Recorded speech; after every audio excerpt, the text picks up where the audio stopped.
রেখে দিল, কিন্তু আপনার আমার সামনে যে টাটকা শয়তান ঘুরতেছে, এদেরকে ধরবে কে আর জাহান্নামের মধ্যে বন্দী করবে কে? এদের উপরে হচ্ছে ফরজ আল্লাহর হুকুম সিয়াম পালন করা। একটা মানুষ যদি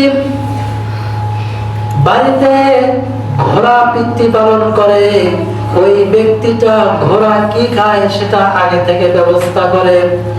একটা মানুষ যদি বাড়িতে একটা সাল্লাল্লাহু আলাইহি ওয়াসাল্লাম as-sawmu li wa ana ajzi, আমরা সকলে দরুদ ইব্রাহিম বলি, আল্লাহুম্মা সাল্লি আলা মুহাম্মাদ ওয়া আলা আলি মুহাম্মাদ কামা সাল্লাইতা আলা ইব্রাহিম ওয়া আলা আলি ইব্রাহিম ইন্নাকা হামিদুম মাজিদ। আল্লাহুম্মা বারিক আলা মুহাম্মাদ وعلى آل محمد كما باركت على إبراهيم وعلى آل إبراهيم إنك حميد مجيد।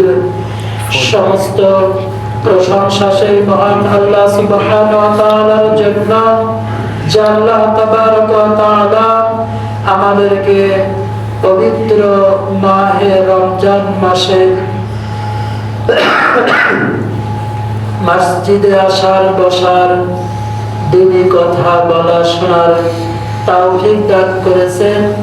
সেই মহান মুনিবের দরবারে সকলে উচ্চ আওয়াজে দিল থেকে শুকরিয়া আদায় করে জোরে বলি আলহামদুলিল্লাহ।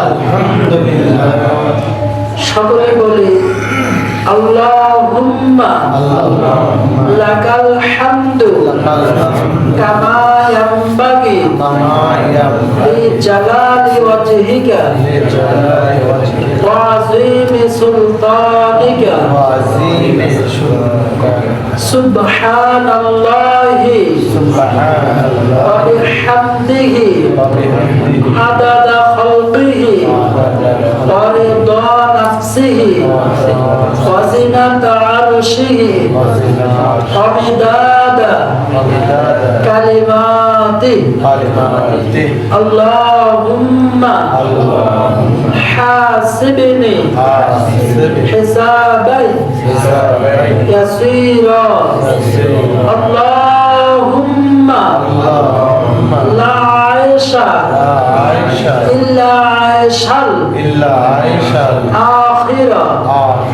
আল্লাহুম্মা গফির ওয়ারহাম ওয়া আনতা খায়রুল রাহিমিন।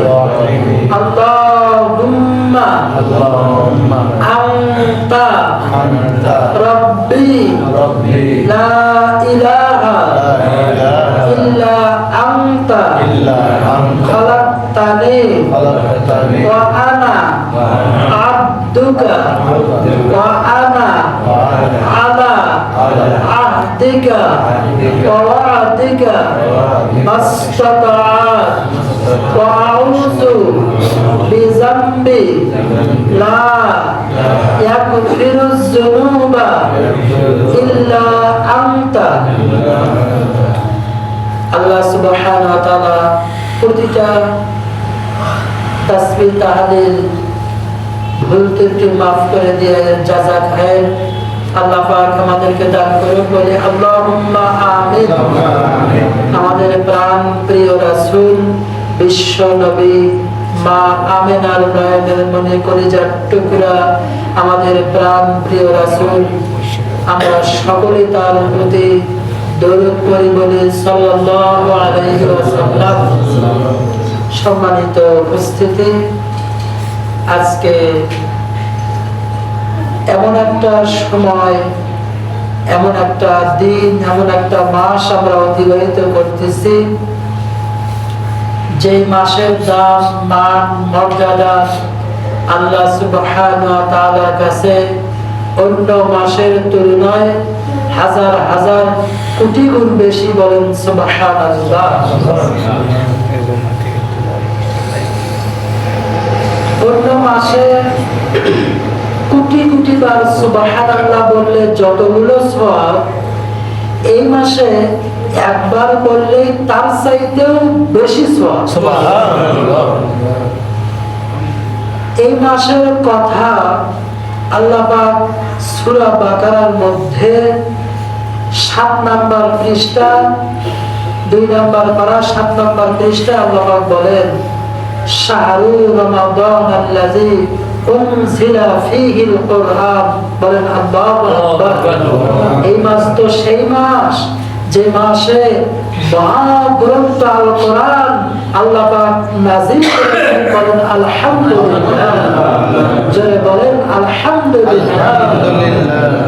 এই মাস তো সেই মাস যে মাসটা হলো বরকতময় মাস। আলহামদুলিল্লাহ। এই মাস তো সেই মাস যে মাসে বান্দার গুনাহগুলো মাফ করে দেওয়া হয়। এই মাসটা তো সেই মাস যে মাসে বান্দার জন্য জান্নাতের দরজাগুলো খুলে দেওয়া হয়। এই মাসটা তো সেই মাস যে মাসে আল্লাহ সুবহানাহু ওয়া তাআলা জাহান্নামের দরজাগুলো বন্ধ করে দেয়।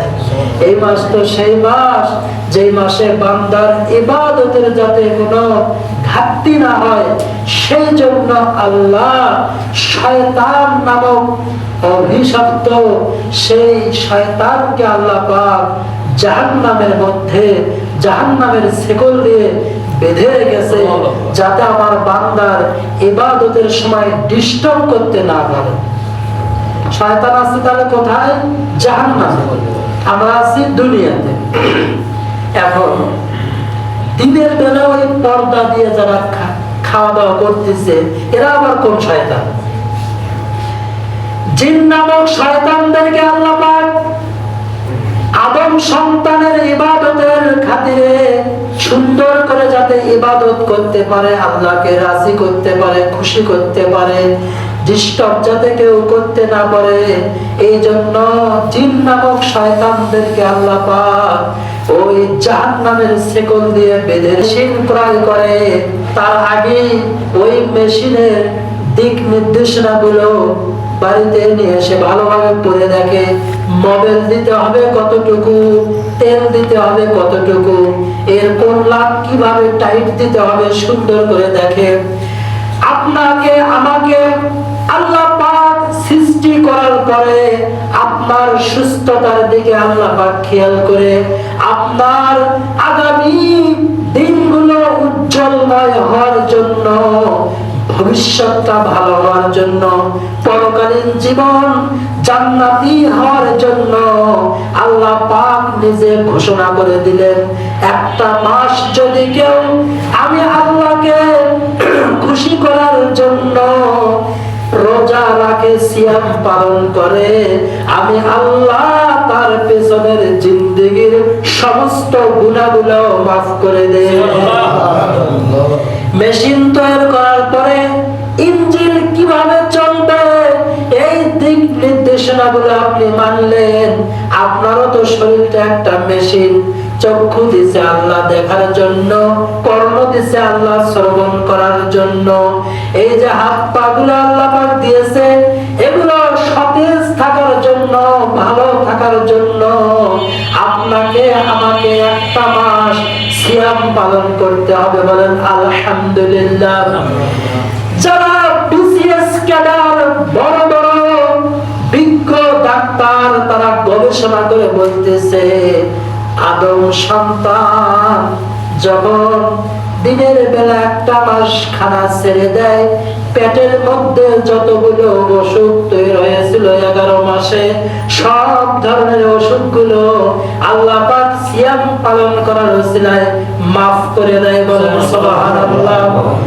অনেক বিধর্মী তারাও এই মাহে রমজান মাসে শুধু শরীরের সুস্থতার জন্য সিয়াম পালন করে, রোজা পালন করে। কারণ কি? রোজা সিয়াম পালন করবে যে তার মাথা থেকে পা পর্যন্ত সমস্ত সেবার দায়িত্ব একমাত্র আল্লাহ পাক নিয়ে নেবেন। বলেন সুবহানাল্লাহ।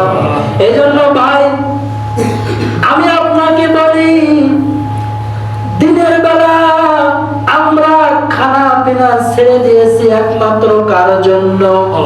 জোরে বলেন আল্লাহর জন্য। ভাই গো, একটা মানুষ যদি চোখের সামনে দিনের বেলা খাওয়া দেখি, বলেন তো খারাপ লাগে কি লাগে না? মনে হয় এই লোকটার মধ্যে কেন জাহান্নামের ভয় হয় না?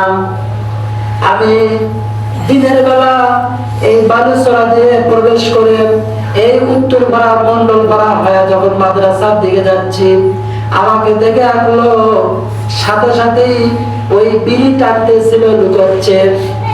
আমি কাছাকাছি যা বললাম আসসালামু আলাইকুম। উনি বলতেছে হুজুর এত লুকানোর চেষ্টা করতেছে, তা আপনি আসসালামু আলাইকুম। আমি বললাম ভাই আমি বড় না আল্লাহ বড়? কখন কি আল্লাহ বড়? আমি বললাম আল্লাহ বড়, তাহলে আল্লাহ দেখে তুমি ভয় পাও না? আমার মতো একটা সাধারণ হুজুর দেখে আপনি কেন ভয় পান? হুজুর আপনারা দেখলে তো শরম দেবেন। আমার শরমটাকে তোমার ভয় লাগে, কিন্তু ওই আবাদান আবাদান জিন্দেগিটার ভয় তোমার কলিজার মধ্যে কেন আসে না?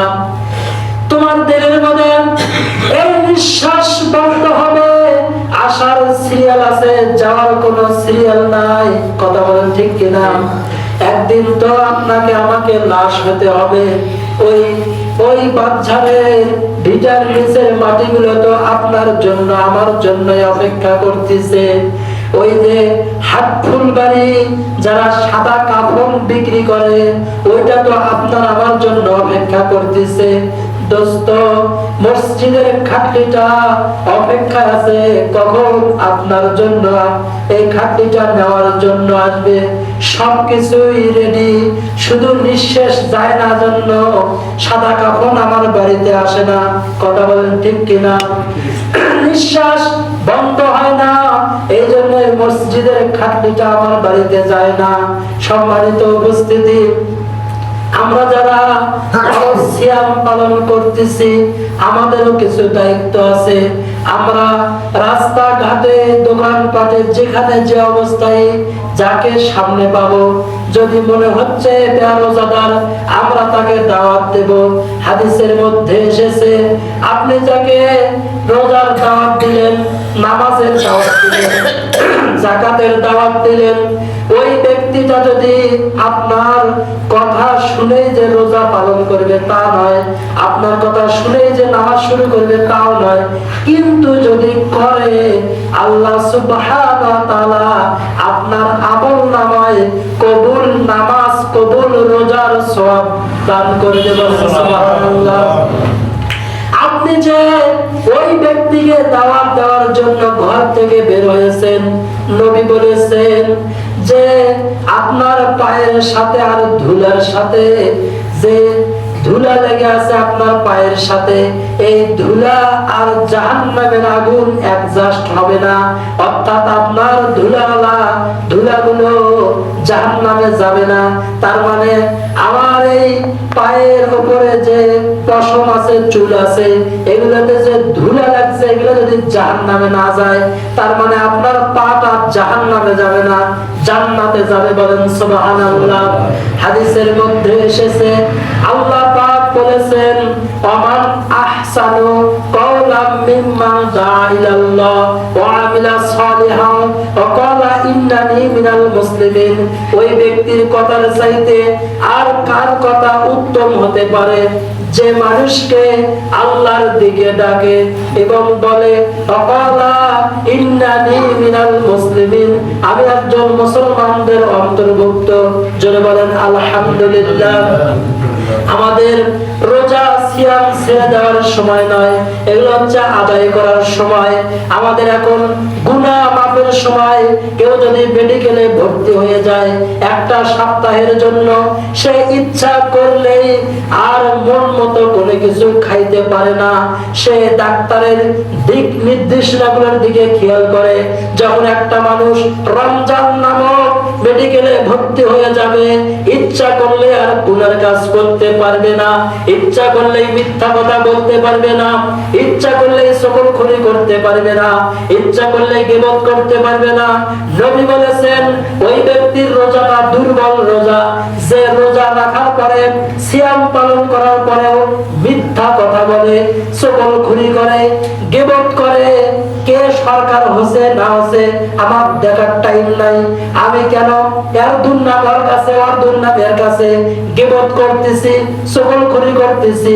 নবী বলেছেন এরপরে যে মিথ্যা কসম খায়, এরপরে যে পর নারীর দিকে, বেগানা মহিলার দিকে তাকায়, এই 5 শ্রেণীর লোকের এই 5টা কাজের সাথে লিপ্ত থাকলে তার সিয়াম পালন করাটা, রোজা পালন করাটা, এই রোজাটা আল্লাহর কাছে দুর্বল হয়ে যায়।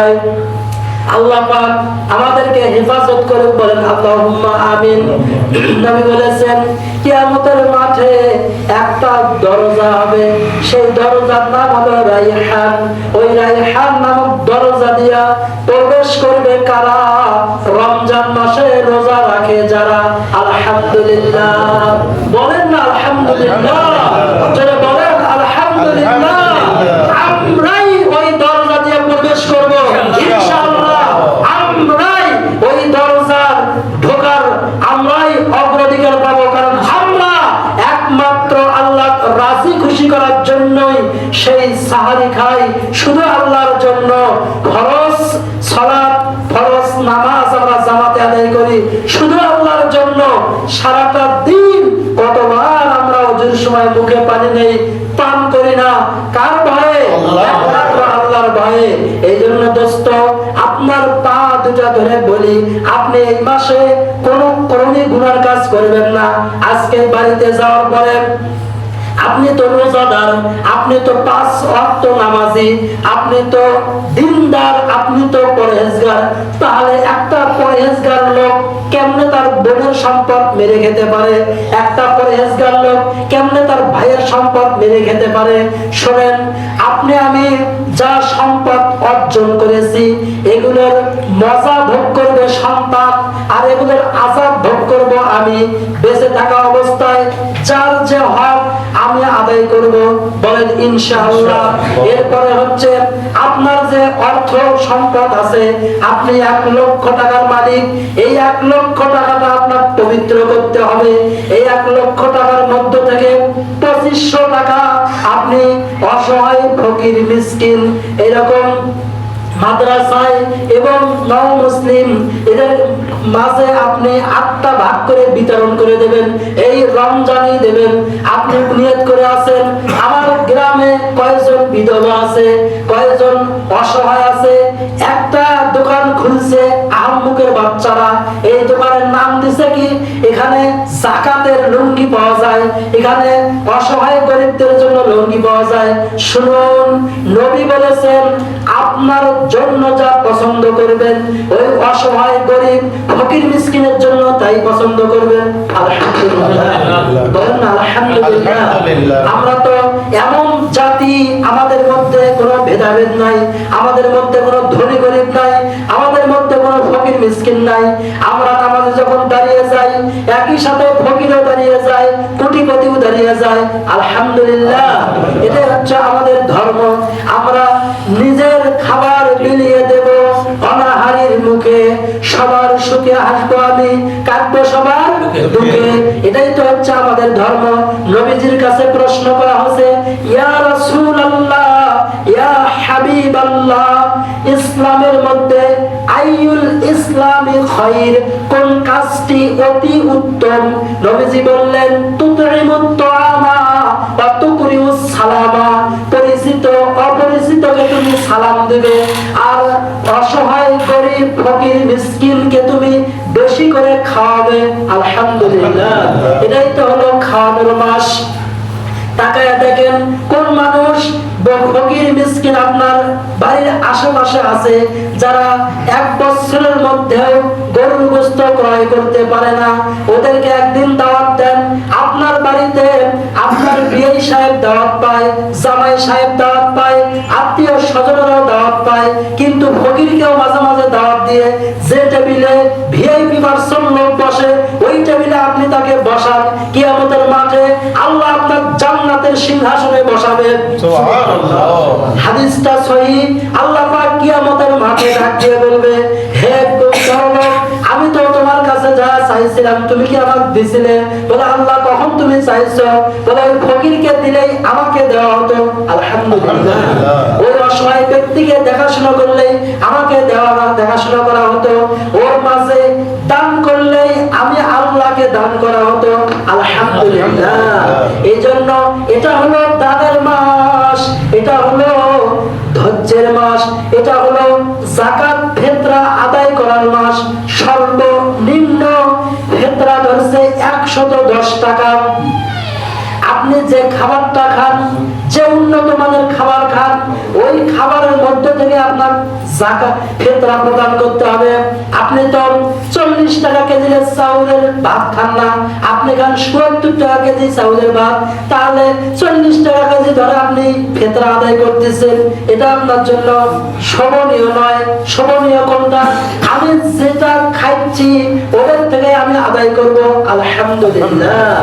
আমি সর্বোচ্চ ফিতরা হলো 2800 টাকা। বলতো কত টাকা? 2800 উপরে আছে। তাহলে আমরা যেহেতু আল্লাহ সুবহানাহু ওয়া তাআলাকে ভালোবাসি, আল্লাহকে রাজি খুশি করার জন্য খানা ছেড়ে দিতে পেরেছি। আলহামদুলিল্লাহ। এই আল্লাহর জন্য গুনাহকেও ছেড়ে দিতে হবে। একটা ব্যক্তি দাড়ি শেষে রোজা পালন করতে পারে কিন্তু সিয়াম পালন করতে পারে না। হুজুর কেমন কথা? রোজা অর্থ উপবাস থাকা, সিয়াম অর্থ সমস্ত পাপ কাজ থেকে, খানাপিনা থেকে বিরত থাকা। আমি যে দাড়ি শেষলাম নেকের কাজ না গুনার কাজ? আমি গুনার কাজ করে এটা আমার সিয়াম হলো না, এটা আমার রোজা হলো। হিন্দু উপবাস থাকতে পারে, মুসলমান সিয়াম থাকতে পারে। সিয়াম মানে বিরত থাকা। কি থেকে বিরত থাকা? 1 নাম্বার হচ্ছে খানাপিনা, 2 নাম্বার হচ্ছে গুনাহ। 2 নাম্বার হচ্ছে গুনাহ। আমার দ্বারাই গুনাহ যেগুলো প্রচলিত হয়ে গেছে ওগুলো থেকে আমার বিরত থাকতে হবে। সমস্ত গুনার কাজ আমার টোটালি বাদ দিতে হবে, কারণ আমার নিঃশ্বাসের কোনো বিশ্বাস নাই। যে কোনো সময় যে কোনো মুহূর্তে মালাকুল মাউত আজরাইল চলে আসবে। কি জবাব দেব? আমাকে তো ওই বাচ্চাদের দিছে, ভিটার দিছে, সবাই রেখে যার যার ঘরে আলো জ্বলাবে। আমার অন্ধকার কবরের আলো কে জ্বলাবে? সম্মানিত উপস্থিতি, আপনাকে আমি বলতেছি, এই যে আপনাদের সামনে যমুনা নদী, এই যমুনা নদীর তীরে একটা লোক নামাজ পড়া লোক, কোরআন পড়া লোক, ঠিক মতো যাকাত দেওয়া লোক, ফিতরা দেওয়া লোক, আল্লাহ ওয়ালা লোক মারা গেল। 7 বছর পরে ওই ব্যক্তিটার লাশ এরকম নদীর যখন ভাঙন শুরু হয়ে গেছে, ওটা বের হয়েছিল, মানুষকে স্বপ্নে দেখাচ্ছে আমার তুলে অন্য জায়গায় দাফন কাফন করো। কিন্তু যারা তুলতে গেল যারা দেখে এই ব্যক্তিটাকে যে আতর ঘ্রাণ দিয়ে রেখেছিল এখনো ওই লাশ থেকে ওই আতর ঘ্রাণ আসতেছে। আলহামদুলিল্লাহ, সুবহানাল্লাহ। জোরে বলেন আল্লাহু আকবার। আমি বলতেছিলাম ভাই, আল্লাহর হুকুম পালন করলে দুনিয়াতেও লাভ, মরে গেলেও লাভ। দুনিয়াতেও শান্তি, মরে গেলেও শান্তি। আলহামদুলিল্লাহ। 1971 সালে যুদ্ধ হয়েছিল, অনেক মানুষকে একসাথে মারা হয়েছিল। ধরেন 50 জনকে একসাথে মারা হয়েছে, একটা গর্ত করে 50 জনকে পুঁতিয়ে রাখা হয়েছে। যে লোকটা দিন ধর্মের কাজ করেছে ইখলাসের সাথে, আল্লাহ রাজি খুশি করার সাথে, ওই ব্যক্তির লাশ পাওয়া গেল, যে অবস্থায় রাখা আছে ওই অবস্থায় পাওয়া গেল। কিন্তু যে ব্যক্তিটা এরকম গুনাহ নিয়ে কবরে গেছে ওর লাশ পচে গলে শেষ হয়ে গেছে। কথা বলেন ঠিক কিনা?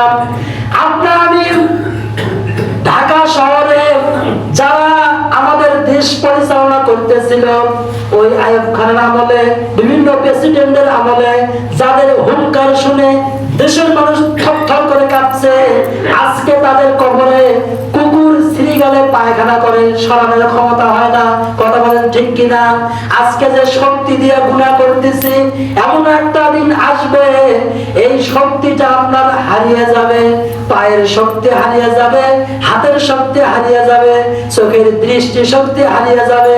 সম্মানিত উপস্থিতি, মুহাম্মদ সাল্লাল্লাহু আলাইহি সাল্লাম বলেছেন, ওই ব্যক্তি তো বুদ্ধিমান যে মরার আগে মরার চিন্তা করে, ওই ব্যক্তি বুদ্ধিমান অসুস্থ হওয়ার আগে সুস্থতাকে ইবাদতের কাজে লাগায়, আলহামদুলিল্লাহ।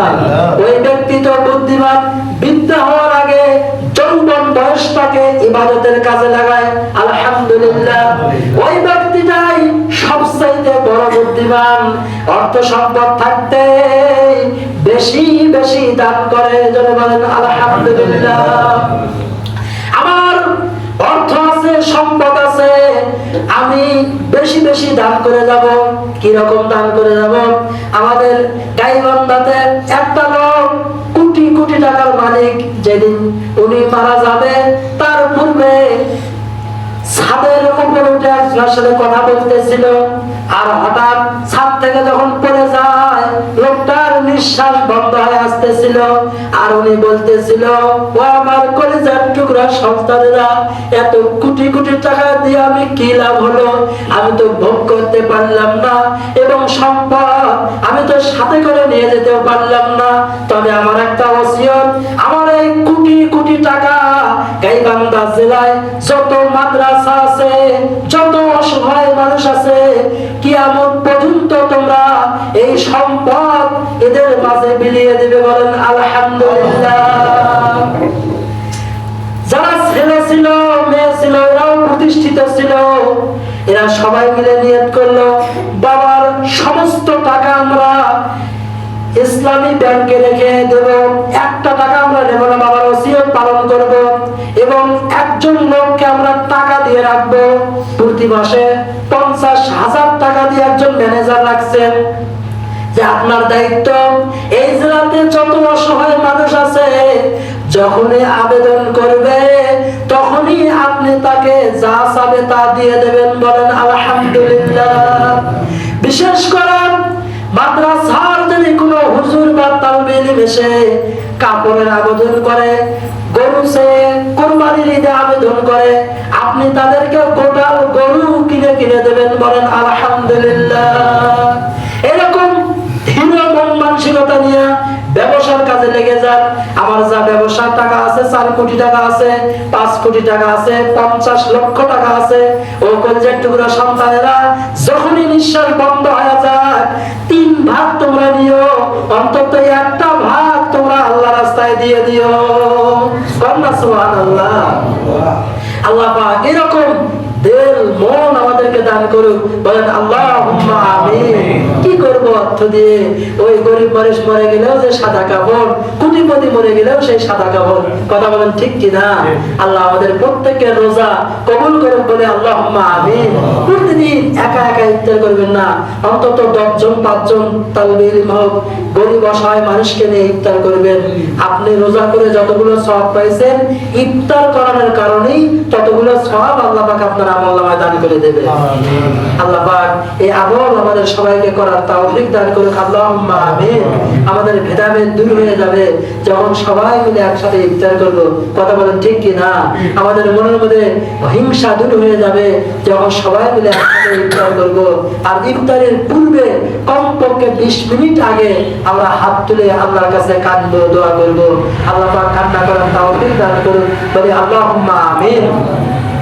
আল্লাহ পাক আমাদের সমস্ত রোজাগুলো কবুল করে, বলে আল্লাহুম্মা আমিন। রব্বানা আতিনা ফিদ দুনিয়া হাসানাতাও ওয়া ফিল আখিরাতি হাসানাতাও ওয়া কিনা আযাবান নার।